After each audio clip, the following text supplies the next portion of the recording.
আমি কাজ করব না, ঘরে বসে খেতে চাই, বাবার বাড়ি থেকে টাকা এনে দিতে হবে, এই বলে স্ত্রীকে মারধর ঘটনা ইরানি থানার অধীন শ্রীনাথপুর গ্রাম পঞ্চায়েতে। সংবাদে উঠে আসে শ্রীনাথপুর গ্রাম পঞ্চায়েতের ১ নম্বর ওয়ার্ডের বাসিন্দা নবীন উদ্দিন বিয়ে করেন একই গ্রাম পঞ্চায়েতের বাসিন্দা তসলিমা বেগমকে। সামাজিকভাবে বিয়ে হয় তাদের দুজনের। দরিদ্র তসলিমা বেগমের পিতা যৌতুক দেওয়ার মতন ক্ষমতা নেই, তবুও যৌতুকের চাপ, বারবার শারীরিক ও মানসিক যন্ত্রণা, অত্যাচার বিয়ের পর থেকেই শুরু হয়। এবার মাত্রাটা একটু অতিরিক্ত। সহ্য করতে না পেরে হাউমাউ করে কান্না, ঘরের ভিতরে দরজা বন্ধ করে বেধড়ক মারধর করে স্বামী।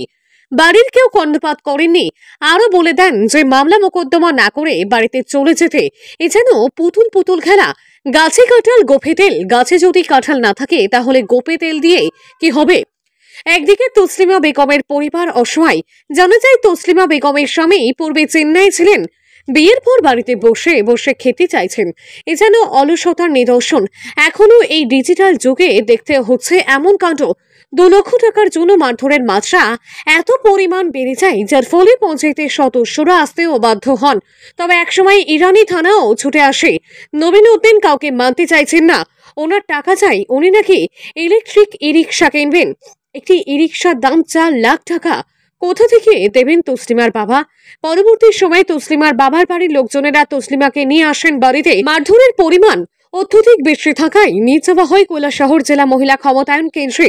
সেখানকার কর্মকর্তাদের সাথে সম্পূর্ণ ঘটনা খুলে বলেন। উনি হাঁটতে পারছিলেন না, কোনো রকমে এই অফিসের কর্মকর্তারা হসপিটালে নিয়ে গিয়ে চিকিৎসা করার পর থানায় অভিযোগ জানানোর জন্য বলেন।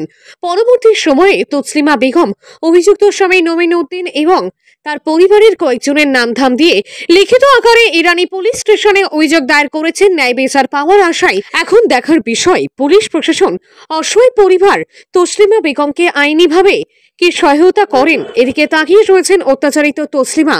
নিজস্ব প্রতিনিধির রিপোর্ট, নিউজ ইনসাফ। আপনার নামটা? তাসলিমা বেগম। বাড়ি কোন জায়গায়? শ্রীনাথপুর। বিয়ে হয়েছে কোন জায়গাতে? শ্রীনাথপুরে। কত নম্বর ওয়ার্ডে? 2 নম্বর ওয়ার্ডে। বাড়ির কত নম্বর ওয়ার্ডে? 1 নম্বর ওয়ার্ডে। কি হয়েছে আজকে? আজকে কয়েকদিন ধরিয়ে শুধু মারোইন। তাই রৌদ্র বেশি, যোগালি কাজ করতে পারতাম না। আমার বাবার কাছে টাকা 2 লাখ টাকা নিয়ে মহেন্দ্র দিতাম, তাই যোগালি কাজ করতে পারতাম না। তাই না? খেয়ে আমার স্বামী। স্বামীর নাম কি? নবীন উদ্দিন। তাই না কি করতো আগে?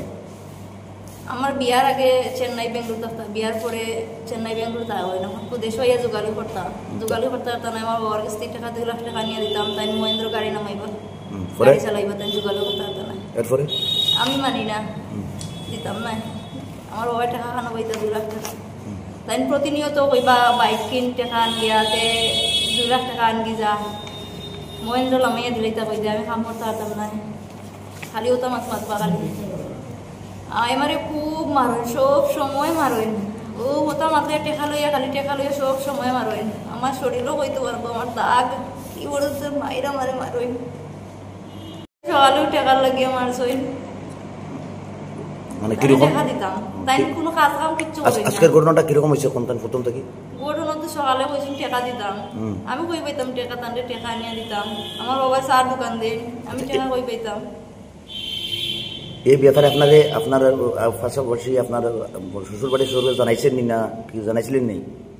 তারা সবে জানিয়ে কিচ্ছু মাতে না। পাশের পরে তো আমার শাশুড়ি শ্বশুর সবে জানিয়েও কোনো কিচ্ছু করে না, কোনো তারা কোনো প্রতিবাদ করেন না, ফুয়ারেও করেন না, বলে মারিস না। আচ্ছা, এই ব্যাপারে আপনি আইনের দ্বারস্থ হইবেন না? আমি আইনের দ্বারস্থ। আমি কইছি সকালেও মারার পরে আমার শাশুড়িরও কইছি, আম্মা আব্বারে ফোন দাও, ফোন দিয়া আমার তো মায়ের মারটা, ফোন তো দিতে রাজি হইন না। আমার শাশুড়ি ফোনটা তো দিতে স্থানীয় পঞ্চায়েতের প্রধান উপপ্রধানকে জানাইছেন নি? জানাইছি। তারা কি কইছে? তারা স্বয়ং আসা, তারা তাহা অবস্থায় আমারে মারছই। আচ্ছা, কি হয়েছে তারা যাওয়ার পরে? তারা আইলা কেনে কইয়া, তারা সাহা অবস্থায় আমারে মারছই, তারা কেনে আইলা। তখন আপনি আইনের দ্বারস্থ যাইবেন? আইনের দ্বারস্থ, ন্যায় বিচার চাইতে চান? ন্যায় বিচার চাইতাম।